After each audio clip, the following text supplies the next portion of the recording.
तो Loki season 2 के episode 3 के साथ बहुत कुछ क्लियर भी हो गया है और 5-6 फीट के कुछ मुश्तंडे सवाल भी आके खड़े हो चुके हैं। बट चिंता नहीं करने का, तुम्हारा भाई आ चुका है। माना टेम्परल लूम ठीक नहीं कर सकता बट तुम्हारे डाउट्स को भाई भगा सकता है। सो लाइक ठोको, शुरू करते हैं। पहले तो आई होप ये सब क्लियर हो ही चुके होंगे कि विक्टर टाइमली हमारे ही हू रिमेन्स के कोई पास्ट वर्जन नहीं बल्कि उसका एक वेरिएंट ही है। और नहीं भी हुए तो भाई इस चीज को शो ने पहले ही हिंट कर दिया था। लाइक पहले तो हमारे झोपड़े हेयर स्टाइल वाले का बात करने का स्टाइल ही टोटली डिफरेंट है ही हू रिमेन्स से। लाइक अगर तुम एपिसोड 1 के उस रिकॉर्डिंग को फिर से सुनने जाओगे ना तो लिटरली दो अलग अलग लोग फील होंगे। देन दूसरा पॉइंट जो कि सबसे मेन वाला है कि ही हू रिमेन्स ने खुद ही बोल दिया था कि वो 31st सेंचुरी का है, जबकि विक्टर टाइमली चच्चा हमारे 19th सेंचुरी में दिखाई दिए। और इससे अगर तुम्हारे मन मस्तिष्क में ये थॉट आ रहा है कि भाई ये तो डेफिनेटली हो सकता है कि ही हू रिमेन्स ने अपने पास्ट सेल्फ को 31st सेंचुरी से उठा के यहाँ पटक दिया हो दूसरे कैंग वेरिएंट से बचाने के लिए, तो हो तो सकता है देखो, बट हुआ ऐसा घंटा कुछ नहीं है। बिकॉज जब रवोना दीदी हमारी 1868 में विक्टर टाइमली को किताब देने आई थी ना, वो सीक्रेट टाइमलाइन ही था। मतलब इस टाइमलाइन से उस पॉइंट तक किसी ने भी कोई छेड़छाड़ी नहीं की थी, कुछ डाला नहीं था, कुछ निकाला नहीं था। सो ये मलिंगा का दूर का चचेरा पड़ोसी 19th सेंचुरी में ही पैदा हुआ था। और इसे देखो एक और थ्योरी भी पूरी तरह से क्लियर हो जाती है कि कैंग के वेरिएंट्स बस एक ही टाइम पीरियड यानी 31st सेंचुरी से हो, ये जरूरी नहीं है। कोई 31st का हो सकता है, 41st का हो सकता है, कोई 19th सेंचुरी का हो सकता है। लाइक सब हैं तो देखो एक ही कैरेक्टर के वेरिएंट्स बट सबकी अलग अलग लाइफ और स्टोरी है। देन इसके बाद भाई अगला सवाल है कि लोकी और मोबियस जब 1893 में पहुंचे थे वो ब्रांच टाइमलाइन क्यों दिखा रहा था? तो गाइस सिंपल है, बस एक किताब के लिए। लाइक हमारे विक्टर टाइमली की लाइफ पूरा टोटली ऐसे नेचुरल चल रही थी, उसका कैंग मल्टीवर्स टाइम ट्रेवल इससे कोई लेना देना नहीं था दूर दूर तक। वो अपना मस्त बड़ा होके सरकारी नौकरी करता। बट जिस एग्जैक्ट मोमेंट पे यहाँ पे रवोना टपकती है और उसे टीवीए का वो गाइड बुक देती है ना, तो विक्टर चाचा का पूरा पाथ तो चेंज हुआ ही, बट ऑल्सो यहाँ से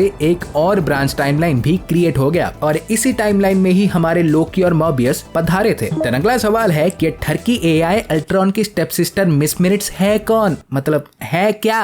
तो मेरी जो थ्योरी है कि मे बी इसे ही हू रिमेन्स ने ही रवोना के टेम्परल ऑरा से बनाया होगा। बिकॉज ऑब्वियसली रवोना की याददाश्त मिटाने के बाद ये प्रोबेबली ऐसे अकेला फील कर रहा था। सो इसीलिए ही उसने शायद मिस मिनट्स को क्रिएट किया, या तो भाई सिंपली अपने इस कॉन्क्वेस्ट में एक हेल्पिंग हैंड के हिसाब से उसने मिस मिनट्स को क्रिएट किया होगा। और जैसे ये आगे बढ़ते गए होंगे ये ताले की घंटी उसकी एक कंपेनियन बन गई होगी। सो इवेंचुअली कैंग ने इसे टीवीए का भी टोटल एक्सेस दे दिया होगा और करंट टाइम में कैंग के बारे में खुद कैंग से भी ज्यादा ये जानती है। कांग्रेट्स सर, आपने खुद की लगा दी। देन अगला सवाल जो कि बहुत लोगों को तंग कर रहा है कि ही हू रिमेन्स का सिटाडेल तो भाई टाइम के बाहर ही एग्जिस्ट करता है ना, तो इसका बॉडी डिकम्पोज कैसे हो गया? तो यहाँ पे देखो एक लॉजिकल रीजन है और एक थ्योरी है। पहले तो प्रोबेबली यहाँ एंड ऑफ टाइम में ही हू रिमेन्स ही टाइम को होल्ड करके चल रहा था और जब वो खुद ही टपक चुका है तो यहाँ पे भाई टाइम फिर से नॉर्मल हो चुकी है। और दूसरा यानी साइंटिफिकल रीजन है कि कैंग था बट इंसान ही था ना at the end of the day. और डिकम्पोजिशन भाई टाइम से नहीं बल्कि बैक्टीरिया से होती है। टाइम का कोई लेना देना ही नहीं है, टाइम यहाँ चलता है नहीं चलता